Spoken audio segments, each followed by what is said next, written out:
Before continuing this video, I need you to answer a serious question. Would you rather be stuck in the woods alone with a bear or a man you do not know? Now, any reasonable person would say, gee, you know, a bear is probably gonna tear me the fuck apart and I likely have no chance of fighting back, so maybe I'll go with the wrong. Oh, brother, this guy stinks! Clearly, my uneducated friend, you do not understand the sheer magnitude of the threat posed by your average male. So much so that you seriously think a bear has any match against the likes of such an Avengers-level threat? This, my friends, is the logic of women online who have answered in a survey that they would rather be stuck in the woods with this thing than a man they don't know. And this honestly brings to light something that I believe is rather important to address, and we'll talk about it later on. But I guess the general idea is that these women somehow feel safer with a bear because at least the bear is predictable or something, I don't know. Actually, you know what? Let's let some of them explain their reasoning first. You know, maybe they can convince me that a bear is in fact safer than a man. Perhaps they'll bring up some really good points that I think could facilitate some new philosophical dialogue. Because surely they must have a perfectly good explanation for giving the answers that they did.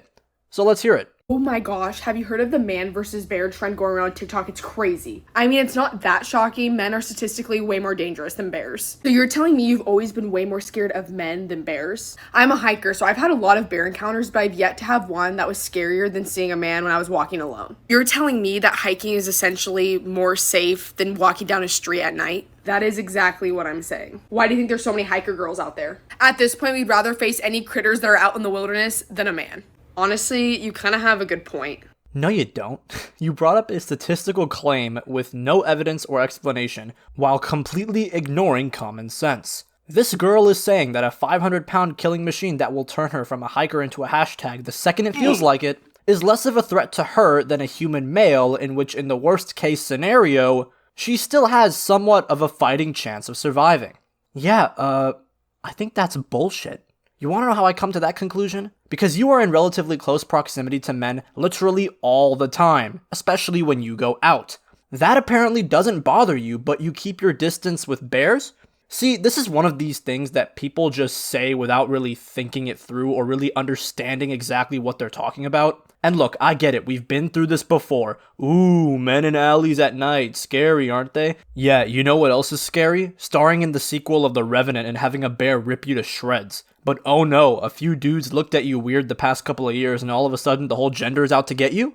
With a bear. What I've heard about bears, they don't always attack you, right? Unless you, fuck with them. So maybe a bear. Good point. However, if you are already stuck in the woods with the bear in front of you, as the scenario describes, you have already fucked around with it and now you're about to find out.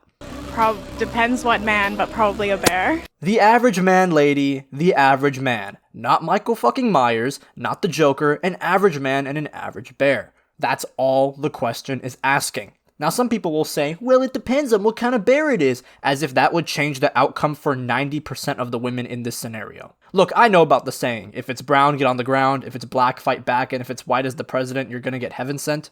And I'm sorry, but most feminists saying they choose the bear would, in this scenario, absolutely freak the fuck out and subsequently be taken off the census. Knowing these steps is one thing, but implementing it in a real-life attack is something different. And honestly, I immediately thought, no, I'd much rather face a bear while I'm alone in the woods than a man while I'm alone in the woods. Objectively, a crazy thought. Crazy thought. And my immediate rationalization for that thought is a bear can be reasoned with. A bear can be reasoned with. What? I'm sorry, are you the fucking negotiator? If screaming and crying doesn't work with a man, then what makes you think it'll work with a 500-pound apex predator that only seeks to turn your carcass into calories? Again, I think that most people, whether they be men or women that give this answer, genuinely haven't had any actual encounters with a bear in the wild. In cases like this on the internet, it's usually the more sheltered and privileged people that give takes like this. And since these people are either blissfully unaware or genuinely have some issues that need to be addressed, neither of which will save you from a 500-pound walking vibe check. Because unlike vegans, I doubt that a hungry bear will discriminate where it gets its protein from.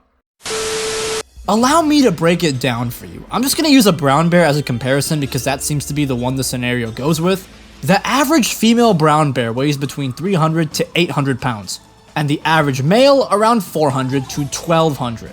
Their temperament can be unpredictable at best, and a swipe from either gender will put you on the ground, giving you plenty of time to inspect your burial site before being put 6 feet underneath it.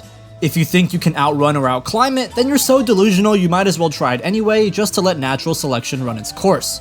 And another fun fact for you, bears won't kill you quickly. They will start eating you while you are still alive. Sometimes so slowly that a woman who was being eaten by a bear and her cubs called her mother for over an hour while it was happening. And now you're telling me that you'd rather take one of nature's most ferocious final bosses over your average man? And people will say stuff like, well, if a lot of women prefer a bear over a man, then that just shows how big of a problem men are? You see, I disagree. I actually think that shows more about the people that say stuff like this. And that's where I think the crux of the issue lies. I think that a select few people have just become so defined by their trauma and they just spread it all over social media, to the point where it influences perfectly healthy individuals who haven't experienced those things to then think from the mind of someone who actually has suffered from those terrible things. In a sense, we've made it almost cool to have bad mental health and trauma, wearing it as a badge like it's a personality trait that we must share with the world, putting more focus on the trauma itself rather than actually healing from it. And I think there's still this misconception that's somehow still around that men are just out to get women, that when given the chance they will take advantage of women as if it's something that can be applied to literally every man.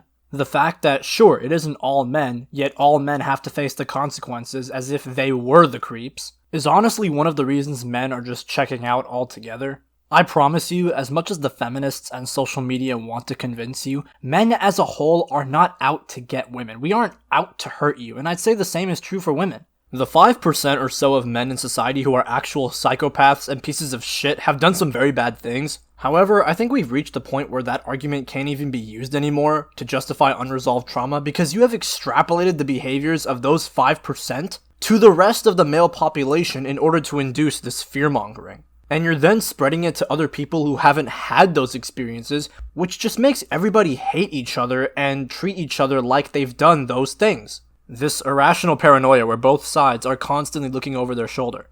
That is not how you deal with traumatic experiences. And to those who say, how dare you say these things? You don't understand because you haven't experienced those things, therefore you can't speak on it. First of all, blow me. Second of all, it doesn't take a genius to figure out when going about things a certain way ends up doing more harm than good.